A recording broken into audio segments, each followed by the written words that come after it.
The bread was stale. 3 days stale, maybe 4, hard at the crust and soft in a way that meant it was going wrong rather than going soft, and the baker had already marked it down twice, and still no one in the market had touched it. Which was why Sergeant Alara Voss noticed immediately when it disappeared from the end stall. She wasn't looking for trouble. She was off rotation, buying dried peppers and a half measure of cooking oil, wearing her civilian coat over her garrison shirt, the collar turned up against the lay-totem bite. The Vale Crossing Market was one of those places that happened when two species decided proximity was more profitable than war, cramped and loud and smelling of 6 different kinds of meat and 3 competing incense traditions. Humans on the western stalls, Gravesh on the east, the central aisle a kind of disputed neutral territory where the prices were always highest and the arguments always loudest. She caught the movement from the corner of her eye, quick, low, a hand that knew it was taking something it hadn't paid for. The girl was maybe 16, maybe younger. Hard to tell with Gravesh. Their faces aged differently than human faces, the tusks not fully seated at that age, still ivory pale rather than the deep amber they'd go later in life. The girl was thin in a way that went past lean and into something that left marks on you, the kind of thin where the bones of the forearms became visible when the sleeves shifted and the light caught them at the right angle. She'd tucked the bread under her arm and was moving toward the eastern exit with her chin down and her eyes aimed straight ahead, the practiced walk of someone who had done this before and understood that speed was not the answer, that the trick was to look like you belonged to the place you were leaving. Alara tracked her for 3 seconds. She watched the girl clear the first stall and the second. She watched her almost make it. The baker was a wide man named Creel, who supplemented his bread income by supplementing everyone in the market with his opinions at full volume. He spotted the girl just as she passed the edge of his line of sight, caught the angle of that tucked arm and the particular set of that lowered chin, and he came out from behind his stall with the particular energy of a man who had been waiting all morning for something to be angry about and had finally been given permission. "Gravesh thief," he said loudly, because the word required volume to land the way he wanted it to land. "Put it back or I call the post guards." The girl stopped. She didn't run. That was the part Alara filed away later, turning it over in her mind while other things were happening. She didn't run, which meant she was either very brave or very tired of running, and either of those things said something worth knowing. She turned slowly and looked at Creel, and then at the small knot of people who had stopped to watch, the way people stop when they sense that something is about to happen that will be worth describing to someone else later. Her face did the thing faces do when they have already decided what is coming and are just waiting for it to arrive. Alara put her dried peppers down on the nearest surface and walked over. "How much?" she said. Creel looked at her. "What?" "The bread." She reached into her coat pocket. "How much for the bread?" He stopped, recalibrated. 4 coppers, marked down twice already. It was 8. Alara put 4 coppers on his stall without looking at him. She took the bread from under the girl's arm. The girl flinched, just slightly, the automatic flinch of something that has learned to expect the hand to come down hard, and she set it on Creel's stall for 1 second, and then picked it back up and put it back in the girl's arms. "Bought and paid," she said to Creel. Creel looked at the coppers. He looked at Alara. He looked at the bread, which was now back in the girl's grip. There was a version of this where he pushed further, and his face ran through the calculation quickly, the math of what this woman in the garrison coat was likely to do if he pushed, and then he scooped the coins and went back behind his stall and said something under his breath that Alara chose not to hear. She looked at the girl. The girl was looking at her with an expression that lived somewhere between suspicion and the specific wariness of someone who has learned over a sufficient number of years that kindness from strangers comes with architecture, that there is always a door in it, and the door opens into somewhere worse. "Eat it," Alara said. The girl didn't move. I didn't buy it for you to carry it around, Alara said. Eat it. Something shifted in the girl's face. Not trust, not yet, not by a distance, but the first small concession toward the possibility that trust was a category of thing that could exist in this specific situation. She tore off a piece of the bread, slowly, watching Alara while she did it, and put it in her mouth. Her name, Alara would learn over the next hour, was Veth. She was 15. She lived in the Grave-Ash Quarter on the eastern side of the crossing in a room she shared with her younger brother Kale, and with whatever remained of their family after the consolidation had taken the rest of it. The consolidation was a thing that had happened 4 years ago in a way that official records described as a resettlement action, and that the people who had lived through it described using different words. Veth had been 11. Kale had been 8. They had survived it by being small and fast, and by understanding early that the best position in a dangerous place was usually slightly to the side of where everyone else was looking. She had been stealing bread on and off for 8 months. She was good at it. She was not good enough. Alara bought her a bowl of bean stew from the central stall. The Grave-Ash woman who ran it looked at them both with the careful absence of expression that meant she had seen stranger things and had opinions she was keeping. And they sat across from each other at the narrow standing table by the market's east wall, and Alara watched Veth eat in the careful way of someone who has learned through experience that food can be taken back. You're too obvious in your hands, Alara said. Veth looked up. Your hands give it away. The reach is too deliberate.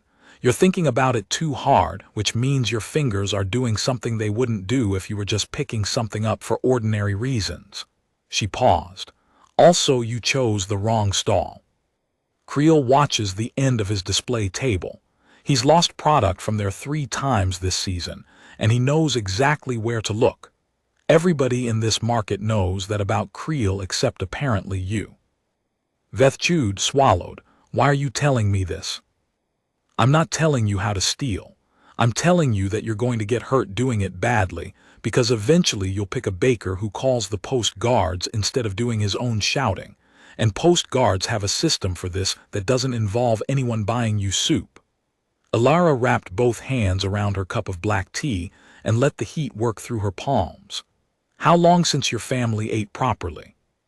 Honestly, the girl's jaw tightened in the particular way of a pride that can't afford to exist anymore, but refuses to be dissolved entirely. We manage. You don't, Alara said, not unkindly.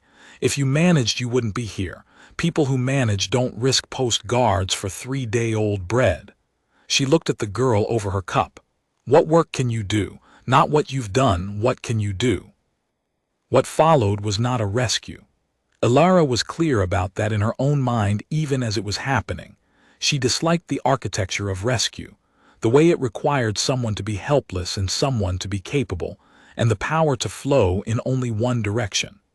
What followed was closer to a negotiation between 2 people who both understood the value of a thing and were establishing the terms. The garrison at Vale Crossing needed runners, fast ones who knew the Grave-Ash Quarter's streets, who could move between the 2 sides of the market district without drawing the kind of attention that slowed things down, who could get a message from the Eastern Watch post to the Western Barracks in under 4 minutes. The garrison had used human runners for this purpose, and they were adequate. Adequate was a word that meant not good enough but surviving by not being obviously worse. The pay was modest. It was more than nothing. Veth looked at her for a long time with the careful assessment of someone reading a contract written in a language she knows has fine print. You're a soldier. Sergeant. Supply division. Supply sergeants don't usually hire runners directly. Supply sergeants spend most of their time chasing things that have gone to the wrong place, Alara said. Runners are how you stop things going to the wrong place in the first place. And because the garrison commander believes that Grave-Ash runners present a political complication. She picked up her tea. I disagree with him. I'm offering you the work anyway, and if it becomes a complication, I'll manage it. Another long look, then, and my brother. How old? 12. Can he count? Better than me. She said this without hesitation, the way you state something you've known long enough that it no longer requires any particular feeling around it. Can he organize? Physical spaces, inventory, that kind of structured thinking. He makes maps, Veth said, of everywhere we've ever been. He made a map of the whole eastern quarter from memory when we were 9 and 11. He updates it whenever something changes. A pause. He's the one who knew which stalls had the easiest misdirection lines. Ilara put her cup down. She looked at Veth for a moment. Tell him to bring the map. He won't. Tell him anyway. Kale was 12 and small for 12, in the way of children who have spent their growth years on short rations, which means the smallness was a record of what had happened rather than a description of what he was. He came to the garrison supply depot the next morning with his sister, and without the map, which was what Ilara had expected, and he looked at everything in the room in the systematic way of someone who is building a picture of a space and deciding where things were likely to go wrong. He had the kind of face that was already doing work that most adults didn't get around to. Not old, the face was too young to be old, but directed. There was something behind it that had been organizing the world since before organizing the world was a safe thing to do. Ilara showed him the supply inventory system, which was a manual ledger-based arrangement that had been adequate in the same way the human runners had been adequate. She showed him the storage layout. She asked him if he had questions, and he asked 3, all of them precise, none of them things she'd thought to mention, because they were things she'd stopped noticing through long familiarity. He started the following Monday. He brought the map on Wednesday, rolled in an oilcloth case, because he'd decided she could be trusted with it. He never said this. He simply left it on the supply desk where she'd see it, and when she unrolled it, she understood what she was looking at. Every street, alley, passage, roof access point, dead end, hidden shortcut, unofficial throughway, and maintenance crawlway in the eastern quarter, drawn at a scale that kept it legible, annotated in a cramped code that mixed Gravesh characters and symbols Ilara didn't recognize and would later understand were his own invention. The detail was not what a 12-year-old had made out of curiosity. It was what a 12-year-old had made out of the specific requirement of surviving somewhere. He needed to know better than the people who'd put him there. She put it back in the oilcloth case and left it where he'd placed it without saying anything about it, and he collected it when he left without saying anything about it either, and that was the arrangement. The thing about the Vesh, the thing humans always got wrong about the Vesh, and the Gravesh and most of the species who'd encountered them, was that they didn't attack because they were cruel. Cruelty required a kind of personal investment that the Vesh seemed constitutionally uninterested in. They were not malicious. They were not hateful. They were very large and very hungry, and their ancient migration routes had been shifting northward for 2 decades due to climate pressures nobody in the Galactic Compact had been moved to address while the pressures were still addressable, and Vale Crossing sat in a valley that happened to be exactly along the most direct line of that migration. From the Vesh perspective, the settlement was an obstacle, not an enemy, not a target. An obstacle, the same way a boulder or a river was an obstacle, a thing you either went around or went through, depending on which was easier. The Vesh were large in a way that suggested the scale had been negotiated by different physics. 7 feet at the shoulder when they crouched into their travel posture. A low knuckle walk that was faster than it looked and quieter than anything that size had any business being. Their surface coating was technically fur, but operated more like layered flexible chitin, gray-brown and dense, shedding light and noise and attention with approximately equal efficiency. They had 4 limbs that they used in configurations that shifted based on speed and terrain, and they had a face that Ilara had only seen at distance, but which the garrison's one surviving scout, a man named Harkin who had stopped sleeping properly, and had not mentioned it directly, but carried it in the set of his shoulders, described in the particular terms of someone for whom the experience still had texture. "Not monstrous," he'd said. "That's what gets you. It's not monstrous, it's close." "Close to what?" she'd said. He'd thought about it. Close to something that could understand you, like it's got the capacity somewhere in it, and it looked at that capacity and decided you didn't warrant the effort. He'd paused. "I don't know which is worse. I've been going back and forth." Alara had thought about that for several days without reaching a conclusion. She was prepared to call final. The attack came on a Wednesday in the third week of autumn, which was market day, which meant the population density in the crossing was at its highest point of the week. 3 Vesh came down from the northern pass at dusk, which was also the garrison shift change, which could have been coincidence and was almost certainly not. And the first thing they moved through was the northern watchtower, which removed the garrison's primary early warning system in approximately 40 seconds. The structural failure sound reached the supply depot as something between a crack and a low vibration, the kind of sound that bypassed hearing and went straight into the chest. And then the alarm horn sounded, and then the alarm horn stopped, and then the night filled with a noise that was many sounds happening at once and could not be separated into its components from a distance. Alara had 12 people in the depot when it started. 7 human, 5 Greyvesh, including Veth and Kale. She had 1 door that opened onto the eastern lane, 1 high window that looked north toward the sound, an inventory of supplies that was logistically complete and tactically useless, and a weapons rack that held 6 short swords, 8 crossbows of varying quality, and enough bolts to create a meaningful discouragement for 1 Vesh, possibly 2, with careful targeting and a favorable position. She also had Veth, who had spent the last 6 months converting herself into the fastest-moving person in the Eastern Quarter through a regime of deliberate practice that Alara had specified, and that Veth had exceeded without being asked, because Veth had decided she was going to be the best at the thing she'd been hired to do, and had simply gone ahead and done that.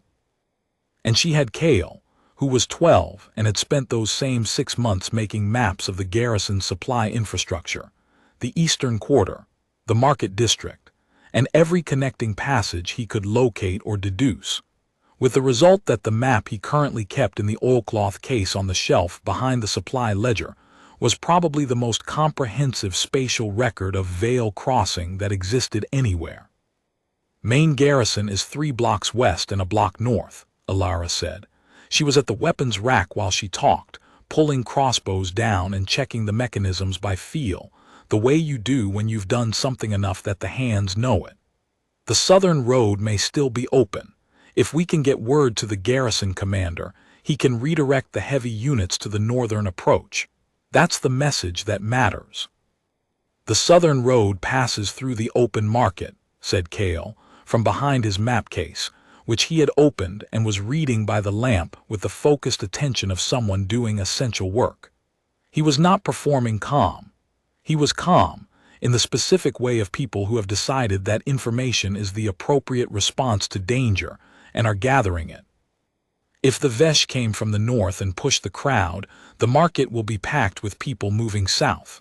The road won't be a road, it'll be a bottleneck." "That's right," Veth said. She was at the high window looking north, her voice carrying the flat, useful quality she used when she was processing something fast. "I can see the market from here. It's already filling." "Alternative routes to the garrison," Alara said. Kale's finger moved on the map. He didn't hesitate. "Crossbow Lane to the dye works. There's an access point to the maintenance passage system under the old jail foundation. The entrance is behind the dye works east wall. There's a false panel at floor level. I found it last month. The passage runs nor-northwest and comes out in a storm drain behind the garrison mess hall." He looked up. "It's low, tight. You'd need to go in single file and in places sideways. But the passage walls are stone and 3 feet thick in the narrowest sections. A Vesh can't follow." "How confident are you in that?" Alara asked. "I mapped it," he said. "I know the dimensions. A Vesh needs 4.5 feet lateral clearance at the shoulder minimum. The passage's tightest point is 31 inches.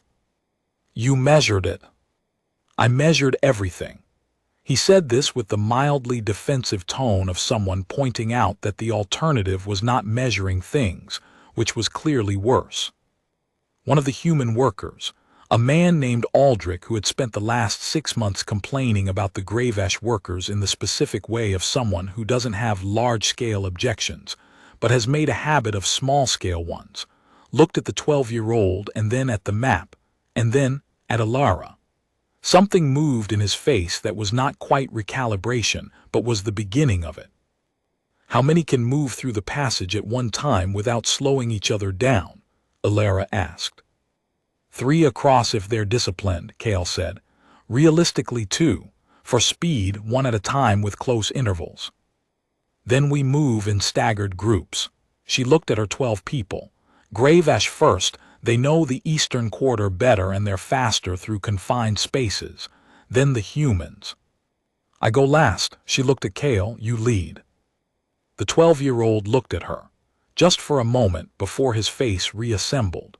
She saw something in that moment that she didn't try to name. It was the thing that happens when someone who has spent years being the smallest and least significant thing in every room they walk into gets asked, by someone with authority, to do the thing they actually know how to do. Go, she said.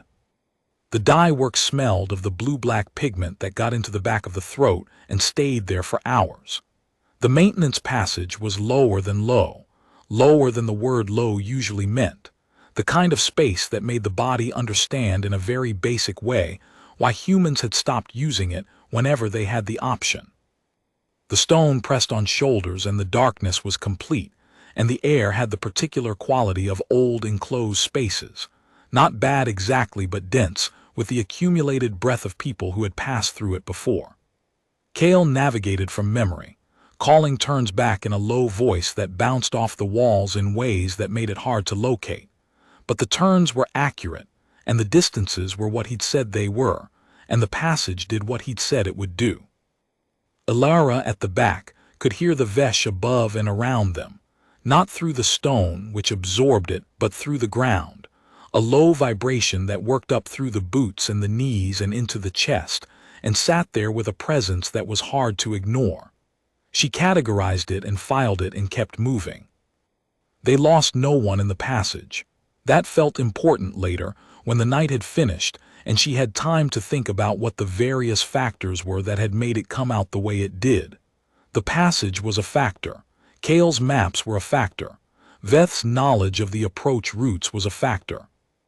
But all of those were downstream of the 6 months that had preceded the night, and the 6 months were downstream of a piece of stale bread, and 4 coppers on a baker's stall, and a girl who had decided, after a careful assessment, that Alara might be something other than what she'd initially appeared to be.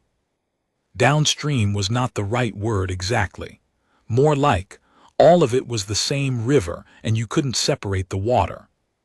When they came up through the storm drain behind the garrison mess, the courtyard was controlled chaos, soldiers in partial armor, officers with conflicting information and overlapping urgency. The sky to the north lit with a quality of light that wasn't fire and wasn't lightning, but something between the two that the Vesh produced through a process that the garrison's one scientist had written 3 papers about without arriving at a mechanism. Alara grabbed the first officer she recognized and gave a 30-second report in the compressed language of someone who has learned that the most useful thing you can contribute to a crisis is precise information delivered without drama.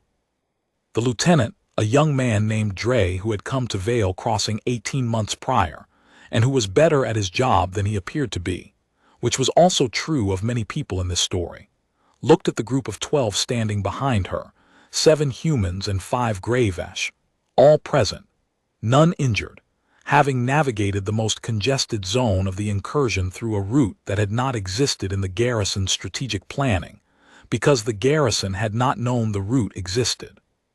He looked at the 12-year-old standing at the front of the group with the map case. The maintenance passage under the jail foundation, Alara said. He knows it and everything connecting to it.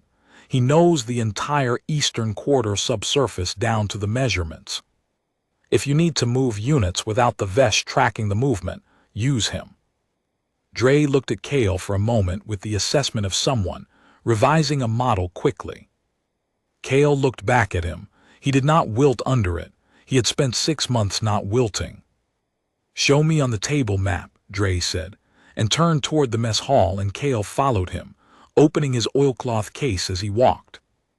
What happened over the 6 hours following is the kind of thing that official histories obscure, not from dishonesty exactly, but from the particular way that institutions struggle with narratives, where the decisive contributions came from people who weren't supposed to be decisive. The garrison records note a successful defensive action against a 3-unit Vesh incursion, with minimal civilian casualties, and the preservation of critical market district infrastructure. They do not record in any useful detail how 3 heavy units reached their flanking positions without Vesh detection, or how the coordination between the eastern and western elements was maintained through 2 hours during which the garrison's standard communication channels were compromised. The facts were these. Kale's knowledge of the subsurface passage system allowed 3 flanking squads to move under the market district without surface exposure. The Vesh, who were not unintelligent and who had conducted observation of the settlement before beginning the incursion, had built their approach around what they'd observed: garrison units moving on surface routes, with predictable defensive concentrations at the known choke points. They had not observed anything below ground, because nothing in their evolutionary experience had prepared them to look for it in a settlement of this type. At hour 3, a crossbow squad materialized from a grate in the market floor that the Vesh tactical assessment had assigned a probability of 0 to, and the geometry of the engagement changed. Veth ran the coordination messages for all of it. She spent 6 hours moving between dispersed positions, carrying information that had to arrive in the right place in the right sequence for the flanking movement to stay timed, using routes she had memorized over 6 months of runner work. Routes she knew not because she'd been trained on them, but because she'd been finding ways through the eastern quarter for years before anyone paid her to do it. Because finding ways through was how she'd kept herself and Kale alive through things that had happened before Alara put 4 coppers on a baker's stall. She was never late. Alara learned this the next morning from 3 different officers without asking. She was never late, and she never lost a message, and when there wasn't a route she found an adjacent one and arrived on time anyway. Which was, as Dre put it, in a phrasing that had the quality of someone trying to produce an official description of something his vocabulary wasn't equipped for, above the standard expected of runner-grade personnel. Alara spent the engagement in the coordination room they'd established in the garrison mess, tracking unit positions on the large table map, and making the cold calculations of supply logistics under live pressure, which squads needed more bolts, which needed to be rotated back before their effectiveness dropped, where the distribution bottleneck was, how to get more crossbow weight to the north face before the Vesh worked out the angle they were losing from. It was not glamorous work. Supply logistics never was. It was the scaffolding that made the structure stand, invisible by design, noticed only when it failed. She had chosen it deliberately 20 years ago and had never found a reason to reconsider. At hour 6, the remaining Vesh pulled back toward the northern pass. It was not a rout. There was nothing in any documented Vesh encounter that resembled a rout. It was a recalculation. The conditions that had made the valley a viable transit option had been updated by new information, and the Vesh were incorporating the new information into their model. Whether the updated model would produce another approach was a question for later, but the immediate question was settled for now, and settled without the kind of permanent losses that had characterized the 2 previous Vesh encounters in the valley region. Alara found Veth in the garrison courtyard at dawn, sitting on the well with her head tipped back and her eyes closed, the runner's satchel still across her chest. her face carrying the specific exhaustion of someone who has spent the night doing something that required them to keep deciding to continue. The posture was familiar now. This was where Veth went when things had been large, the particular spot, the particular position, and Alara understood without having been told that the well was a place that meant something to the girl in a way that didn't require articulation. Kale was next to her, asleep sitting up, his head dropped forward, the map case still somehow in his hands. Alara sat down across from them, on the well's opposite edge. The sky was doing what it did between night and morning, a color with no name because it existed for too short a time and too quiet a way to have accumulated one. Somewhere nearby, someone had started making coffee, the real kind, which the garrison reserved for occasions of sufficient weight. After a while, Veth said, without opening her eyes, Kale mapped 4 new sections tonight, while he was running the flanking coordination.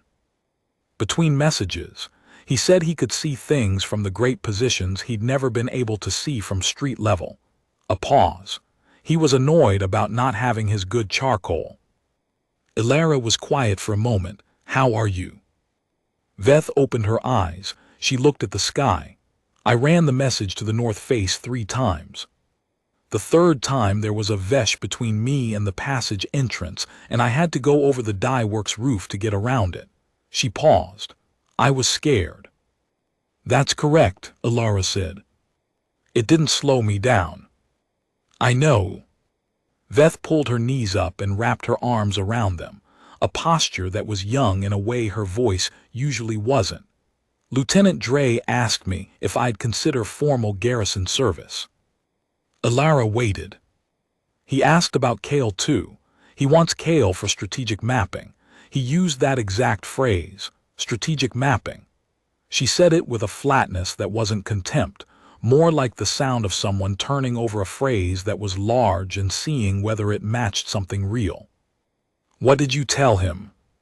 That I needed to think about it. She looked at Alara. I told him I needed to talk to you first. Alara felt something at that. She chose not to examine it too closely, which was a thing she'd learned to do with feelings that had the quality of being important. It's not my decision. I know I wanted to talk to you anyway. She paused. You knew this would happen, not this specifically, but something like this. Alara looked at her hands. I knew you were capable of more than bread runs. You built toward it. I hired 2 people who needed work. What you built from that, you built. She looked at the girl. I put 4 coppers on a stall. You did everything after. Veth was quiet for a long time. The sky got lighter, committed now to being morning. Kale made a small sound in his sleep, and his grip tightened on the map case, and then relaxed. A cart started moving somewhere in the market district, the ordinary sound of a day beginning. Tell me about formal garrison service, Veth said. What it actually means, not what Dre said, what it actually is. It means you're officially garrison personnel, which means you have the legal protections that go with it. It means a structured pay rate that goes up as your duties and demonstrated capability expand. It means housing within the garrison district if you want it. She paused. It means working daily with people who will have varying degrees of comfort with the fact that you're Gravash, ranging from complete indifference to active difficulty. And the ratio will shift over time as you demonstrate what you can do. But it will shift slowly, and you will have to be patient with a pace that isn't your fault. And Kale. Strategic mapping is a real discipline with real standing. If he's as good as last night suggested, he'll have more requests for his work than he can manage within 6 months. The garrison commander is going to want him in the main planning room. She looked at the sleeping 12-year-old. He should sleep first. Veth almost smiled. What happens if we say no? Same as the bread, Alara said. You've done the work. The recognition is yours either way. The work is already in the record. The girl was quiet. She watched the sky get bluer. After a long moment she said, the bread was really terrible, by the way. I knew it was terrible when I took it. It was mostly sawdust and disappointment. It was 4 days old. I checked before I took it. You checked the date on bread you were stealing. I wasn't going to take fresh bread from someone who needed it. She said this with the matter-of-fact quality of someone explaining a rule that had always seemed obvious to them. Creel marks his old stock and then keeps it on the end display for 2 more days and then throws it behind the stall. I'd watched the schedule. That loaf was going in the alley that night regardless. A pause. He was angrier than the economics justified. Alara sat with that for a while. That's who you were before I met you, she said. Someone who checked the dates on stolen bread so they weren't taking from someone who needed it. Veth looked at her. That's not nothing, Alara said. That's a system of ethics operating under adverse conditions. I didn't give you that. You had it before the bread. The girl looked away. Her jaw was doing the thing it did when she was deciding how much to feel about something. After a moment, tell me about the treaty negotiations. Alara looked at her. She hadn't mentioned the treaty negotiations. Dre mentioned them, Veth said. He said there was a summit scheduled. He said the compact was going to try to establish migration corridors. He said it would need people who understood the crossing from both sides. A pause. He made it sound like he was describing an abstract future thing. He was looking at me while he described it. Dre is more perceptive than he appears, Alara said. Is that a trait you selected for when you sent me to his unit? Alara looked at her for a long moment. The treaty negotiations are in the capital. 6 months from now, if the compact stays on schedule, which it usually doesn't but close enough. The delegation from Vale Crossing is 3 members. I've been formally asked to represent the garrison's supply and logistics assessment, because the compact wants someone who can read a resource allocation problem and explain what it actually requires rather than what it looks good to appear to require. She paused. I've been informally told that the delegation should include someone with direct knowledge of the crossing's eastern quarter infrastructure, and someone with comprehensive spatial knowledge of the settlement and its approaches. The courtyard was quiet. Somewhere in the mess building, the coffee was ready.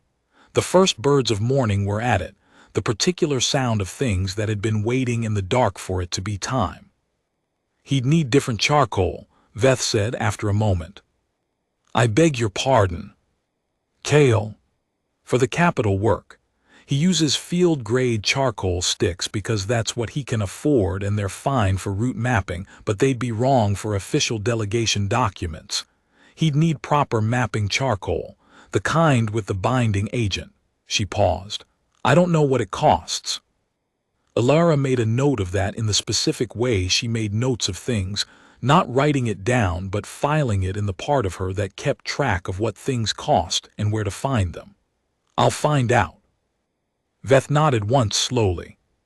She looked at her sleeping brother for a long moment with the particular expression that older siblings carry, the one that is made of responsibility and protectiveness, and something else that doesn't have a clean name, something closer to awe at the thing they've been watching develop. He was always like this, she said. Before, after, during, he just maps. He can't stop. It's the way his mind works. He has to know the shape of every space he's in. She paused. When we were living in the temporary housing after the consolidation, when we were in the same room as 40 other people with nothing, he mapped the room. He mapped the camp. He mapped the route between the camp and the water point. He updated the maps when things changed. I used to think it was how he was coping. I think now it was just what he does. The coping and the doing were the same thing. That's not a rare combination, Alara said, in people who are very good at something. Kale stirred. He didn't wake, he shifted, adjusted his grip on the map case, made a small sound that contained no distress, just reorganizing himself in sleep. They watched him for a moment. The garrison, Veth said, formally, yes. She said it with the directness of someone who has completed a decision and is announcing it rather than asking. For both of us, whenever he's had soup and slept and looked at the map he made last night, which he'll want to do before anything else. That's reasonable, Alara said. And the capital if the timing works. I'll make the timing work. Veth looked at her. You keep doing that. What? Making things possible that were obstacles without making a performance of it. She paused. The garrison commander, the lieutenant, the timing. She paused again. The bread. Alara thought about how to answer that. She picked up her tea, which had gone cold, and drank the last of it anyway. I spent 20 years in supply logistics, she said. The whole discipline is finding routes from what exists to what's needed. Removing obstacles isn't a performance, it's just the work. She looked at the girl. You do the same thing. You ran over the dye works roof last night because the direct route was blocked. You didn't stop and make a decision about it. You just found the adjacent path and kept moving. That's not the same thing. It is exactly the same thing. The morning completed itself. The market district began its ordinary noise. Kale woke at some point and ate 3 bowls of soup and looked at the map he'd made the previous night for a long time without speaking, running his finger over sections, making small corrections, adding a notation in his code at one of the passage junctions that he hadn't been able to mark during the run. When Alara looked at what he'd added, she couldn't read the code, but she could see it was precise, and that precision was its own communication. 3 weeks later, the garrison commander called Alara into his office and offered her a field promotion and told her, in the language of a man composing his own reversal in real time, that the garrison's Gravesh integration policy was being expanded in light of operational lessons from the defense action. He used the kind of institutional language that took strong specific things and rendered them smooth and general and attributable to systems rather than people, which was how institutions processed events that were too specific to be comfortable in their larger narratives. She accepted the promotion.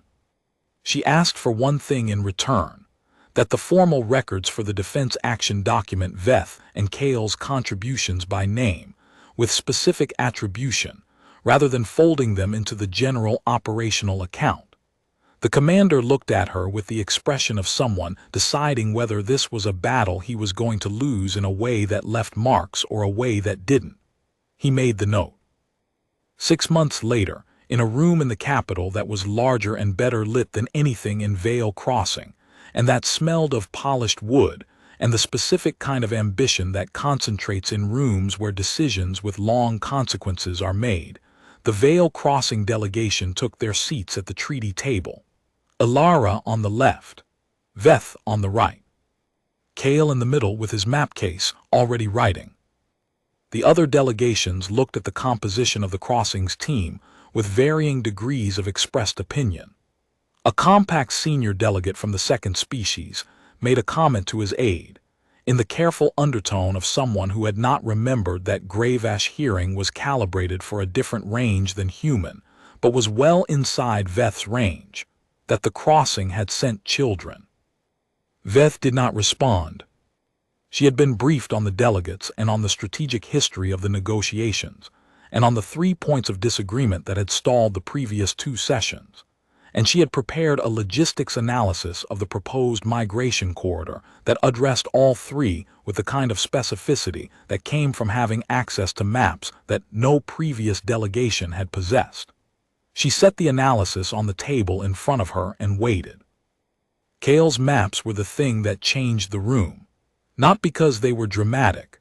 They were precise and clean and made in the proper charcoal, which Alara had sourced through a supply contact in the capital's merchant district at a cost that she had filed under materials rather than personnel, because it made the accounting cleaner.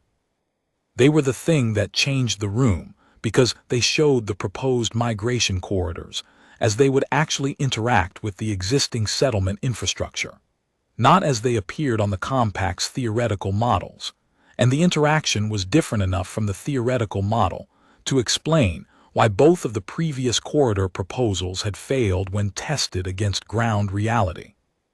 The Athari delegate, a woman whose species had been running treaty negotiations longer than any human civilization had existed in continuous form, who had the manner of someone who has watched many things fail and learned to distinguish failure modes, looked at the maps for a long time. Then she looked at the 12-year-old who had made them. She said something in the Athari tongue to her aide. Her aide told Alara afterward during the recess what she had said. She had said, "This species is going to be a problem." She meant it as a compliment.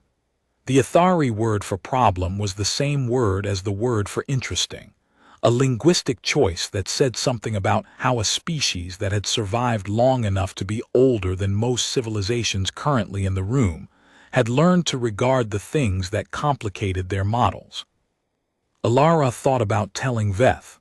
She decided not to because Veth didn't need it.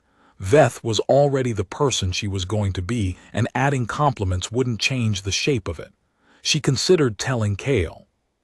She definitely decided not to, because Kale was 12 and would file it somewhere in his mind, where it would expand in ways that were hard to predict. She thought about it herself, sitting in the capital's treaty hall with the late sun coming through windows that were taller than any window in Vale Crossing, in a room that had been built for the specific purpose of changing things with words rather than with force. She thought about what had led from a stale loaf and 4 coppers to here, and she thought about whether the word led was even the right one, because it implied a plan and there hadn't been a plan. There had only been a choice, and then another choice, and then the situation that emerged from people being what they were when someone treated them as what they were rather than what it was convenient to assume. The delegation from Vale Crossing left the capital with a provisional corridor agreement, the first in 3 sessions, with a follow-up review scheduled for 8 months hence. The agreement required 3 months of detailed implementation mapping that Kale had already started on the journey home, using a fresh oilcloth case and the good charcoal, the window of the transport passing the kind of country that went by too fast to map properly, but that he was mapping anyway because he couldn't not, because the shape of things needed to be recorded, because that was the work. Veth watched him do it from across the transport compartment. She had the expression she sometimes had when she looked at her brother, the one made of the things that don't have clean names, and she had the runner's satchel on her lap, which she still carried even when she wasn't running, the way people carry things that have become part of the shape of who they are. Alara watched the country go by outside the window and thought about nothing in particular, which was a skill she had taken years to develop and which she valued accordingly. The crossing was still standing when they came back to it. It looked smaller after the capital, the way places always looked smaller when you returned to them from somewhere with larger rooms, and then within a day or two it looked right again as the eyes readjusted to the scale that was actually home. The market was running. Creel was at his stall. His end display had new stock, the good kind, nothing marked down. Somewhere in the eastern quarter, the maintenance passages that ran under the old jail foundation were lit and marked and known to every garrison squad leader, and the storm drain behind the mess hall had been properly reinforced, and the entrance to the dye works passage had been given an actual door with a latch. Small improvements, infrastructure, the work you do when you've decided to be somewhere for a long time. Alara went back to her supply desk and her requisition backlog, which had accumulated for 3 weeks, and worked through it in the methodical way she always worked through it, one item following another, the ordinary and essential business of keeping things going. Through the window she could see the market district doing what it did, the central aisle busy with both species, the Gravesh quarter visible past the eastern stalls, a runner in garrison colors moving along the lane at the speed of someone who had a message and was going to deliver it on time. She watched the runner until the figure was out of sight. She picked up the next requisition. The bread had been stale. For days, by the girl's account, Creel had been going to throw it out. Nobody had bought it and nobody was going to. What grew from it was not a simple thing, and it didn't have a simple name. It was not a rescue because rescues flow in one direction, and this had not done that. It was not a transaction because transactions are complete, and this had not been complete. It kept opening into something further along, something that had the shape of a river that was still moving. It was two species learning that the infrastructure of survival was something they could build better together than separately. It was a 12-year-old making maps of a capital he'd never seen and being right about the rooms. It was a 15-year-old running over a rooftop in the dark because the route was blocked and she had a message, and she was not going to be late. It was 4 coppers and a piece of stale bread, and a woman who looked at a hand reaching for something it shouldn't have needed to steal and asked not why but what can I do about it, and meant it, and followed through without calling it anything large.